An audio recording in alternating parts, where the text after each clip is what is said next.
Chers amis, bonjour et bienvenue dans ce septième épisode du podcast Import-Export présenté par moi-même, Cédric Beau. Je suis encore à Pattaya pour le moment.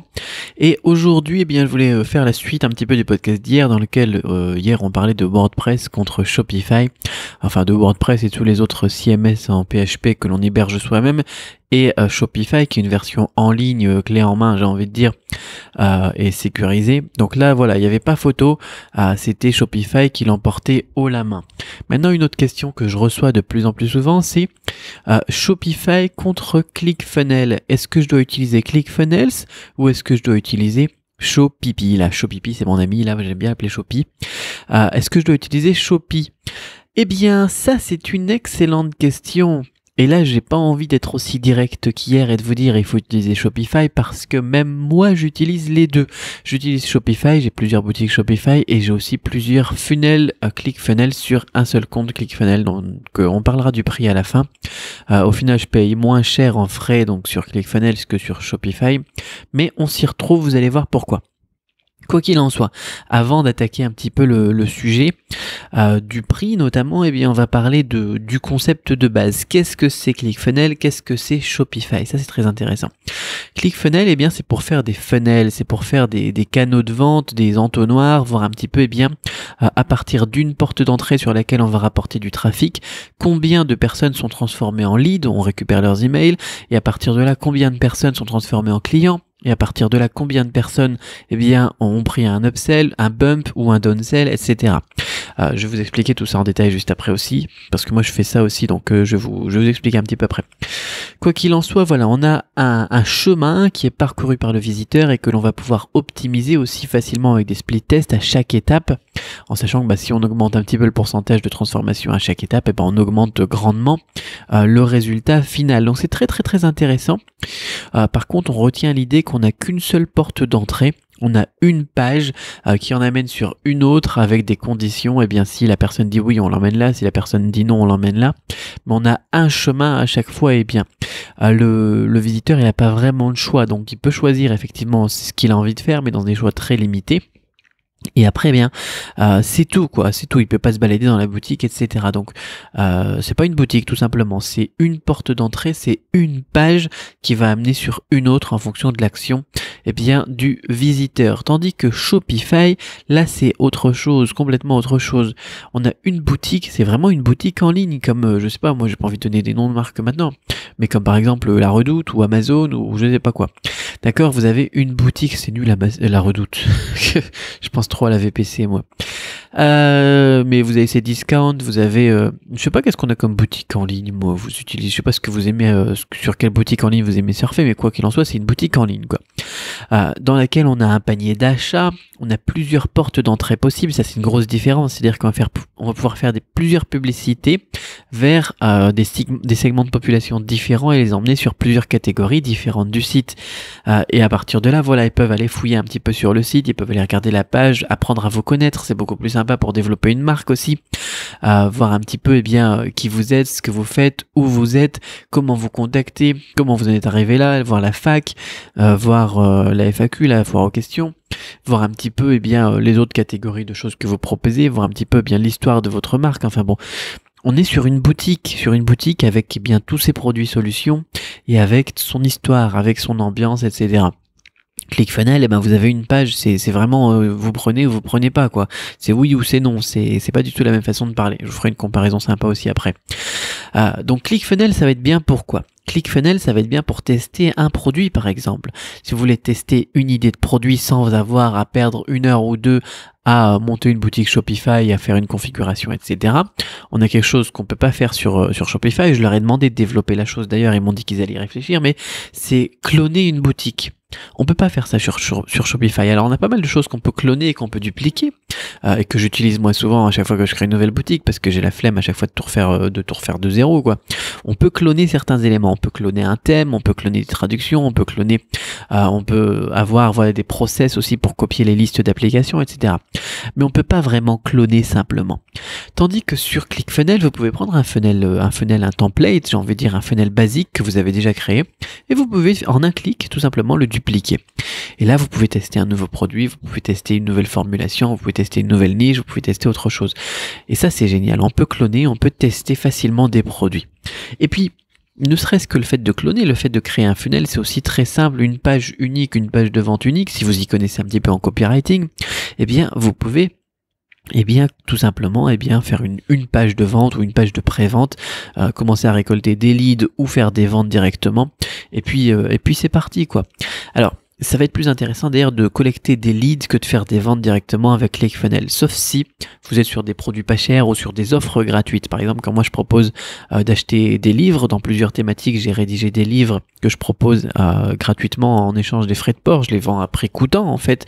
Je les vends même à perte quasiment. C'est quasiment à perte que je les vends si les gens ils prennent pas les upsells. Mais bon, quoi qu'il en soit, voilà, ça c'est génial. ClickFunnels pour faire des trucs comme ça, c'est génial. Shopify, ça va être beaucoup plus intéressant pour travailler sur des niches, sur des boutiques multi-produits et des trucs voilà avec un panier d'achat par exemple. Il faut savoir d'ailleurs que sur ClickFunnels, on n'a même pas de panier d'achat. C'est pas possible. On peut avoir un produit, on peut cocher un bump ou non. Un bump, c'est quoi? C'est on clique tout simplement juste avant de commencer l'achat. On dit oui, je veux aussi profiter de cette offre pour telle réduction. D'accord? C'est une case à cocher quand on a choisi le produit. Mais on peut pas rajouter d'autres produits dans le panier d'achat, sauf en utilisant des extensions supplémentaires payantes et qu'il faut coder et qui sont pas ultra sécurisées. Donc on va dire que c'est pas possible. D'accord? Ensuite, sur la page suivante donc de ClickFunnels, on peut faire un upsell et un downsell si la personne n'a pas dit oui. Mais c'est tout. C'est tout. On peut pas dire à quelqu'un voilà choisis 3 trucs ou bien alors choisis une couleur différente. Voilà choisis ta couleur dans le menu déroulant ou bien alors choisis ta quantité, etc. Ça va pas être possible avec ClickFunnels. Ça c'est vraiment un gros défaut de ClickFunnels parce que même parfois pour des produits, quand on a un produit unique, on voudrait voilà proposer un deuxième ou bien alors je sais pas moi achetez-en 2 et puis vous en avez un troisième gratuit ou des trucs comme ça, des choses qu'on peut faire très simplement avec Shopify, mais on pourra pas les faire avec ClickFunnels. Donc c'est un problème. Ensuite, je vous disais voilà, ClickFunnels c'est bien pour récolter des leads, pour vendre des produits pas chers ou des trucs comme ça. En fait, c'est un peu comme un démarcheur. C'est-à-dire que vous êtes quelqu'un, vous faites du porte-à-porte, vous allez voir à chaque fois chez des nouvelles personnes du trafic très froid.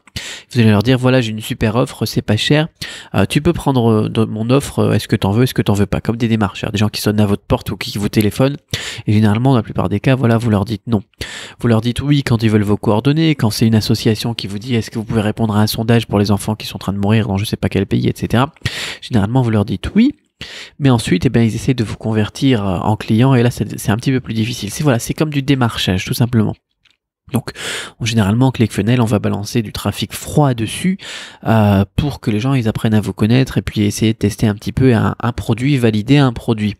Mais c'est du trafic froid, voilà, de la pub Facebook, de la pub AdWords, Google AdWords ou des trucs comme ça. Shopify, c'est pas du tout la même logique. Shopify, vous êtes une boutique, vous avez un magasin, vous avez un peu pignon sur rue, vous êtes, je sais pas moi, Auchan. Si les gens sont satisfaits, d'ailleurs, ils vont revenir. Une page ClickFunnels, généralement, les gens vont pas revenir sur une page ClickFunnels, quoi. C'est pas du tout la même façon de penser.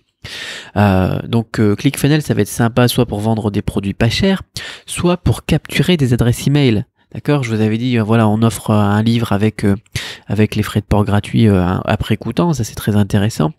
On offre un PDF sur la thématique de votre choix. Je sais pas, moi, vous vendez des accessoires pour iPhone, vous pouvez vendre un PDF, donner gratuitement en échange d'un email un PDF sur les meilleurs accessoires ou les meilleurs cadeaux à offrir à un passionné de Apple, je sais pas, des trucs comme ça, pour essayer de récupérer des emails. Ça marche bien. Ça marche d'ailleurs très très bien. Parfois sur certaines de mes pages ClickFunnels, j'ai 40 ou 60% de conversion d'email. Et là, derrière, ça va être super intéressant.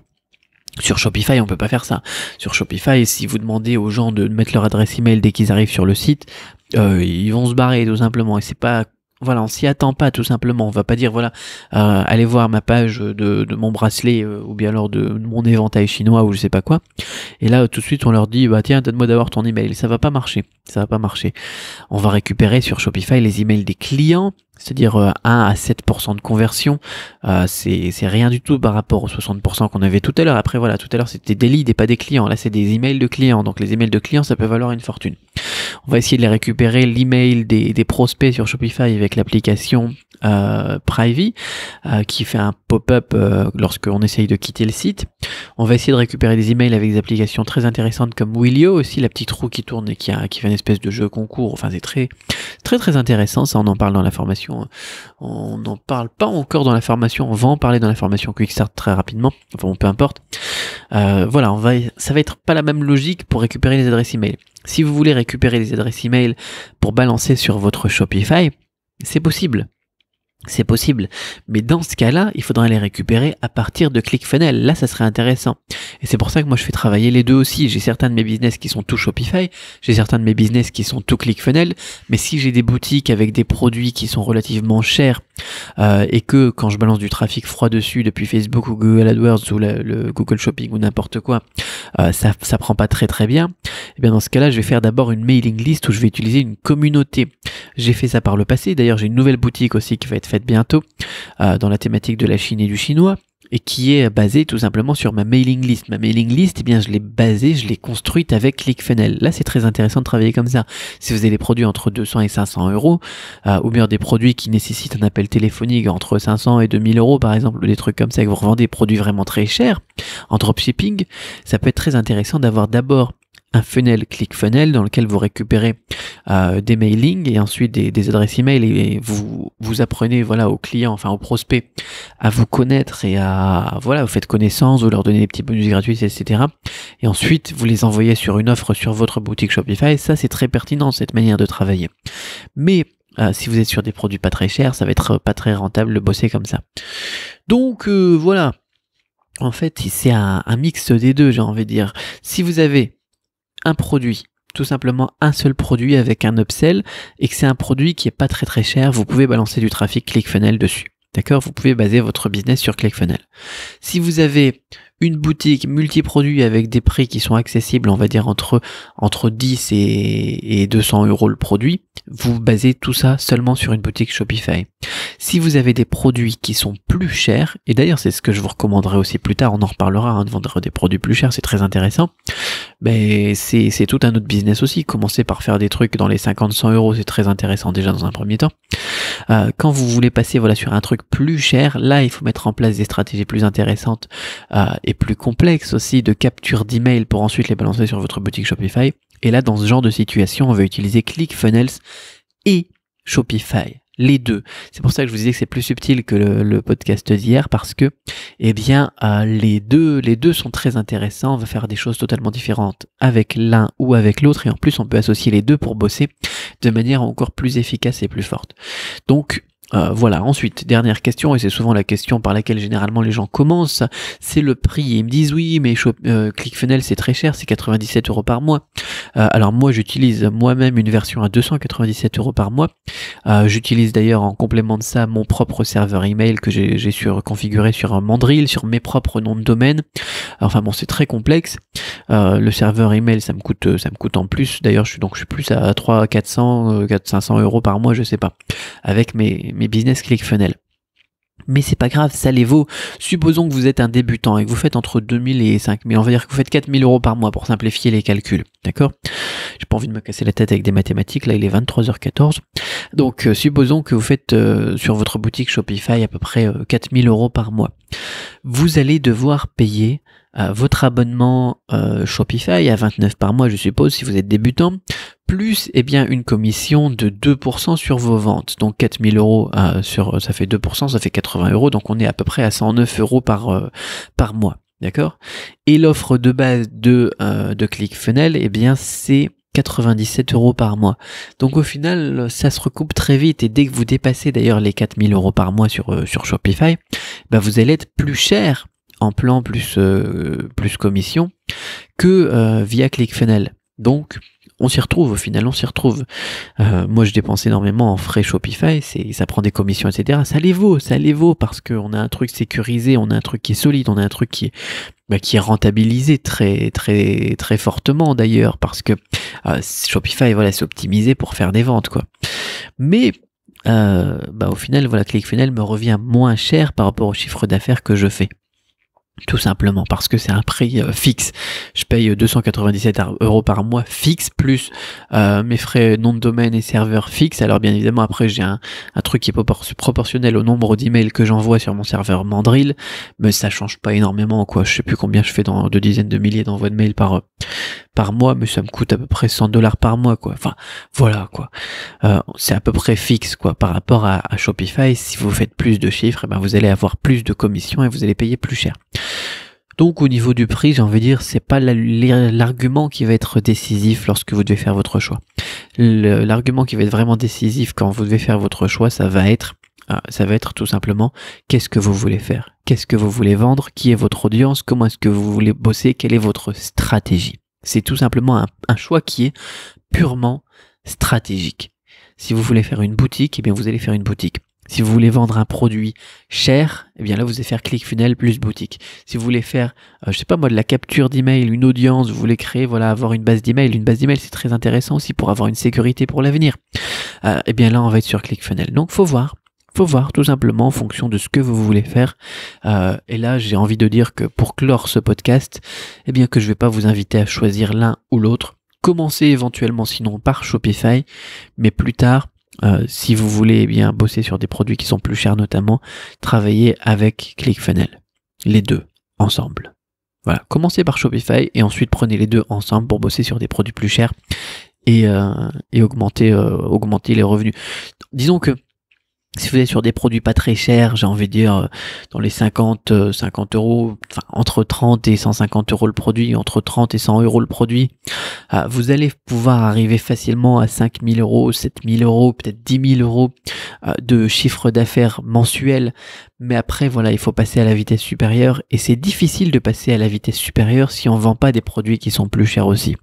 Donc, si vous voulez arriver sur des 30 000 € par mois, 50 000 € par mois, c'est pour plus tard. Si vous êtes débutant, regardez d'abord la sélection de vidéos là que vous avez dans la description de ce podcast pour arriver tout simplement à 1000, 2000 € par mois dans un premier temps, comprendre la logique du truc.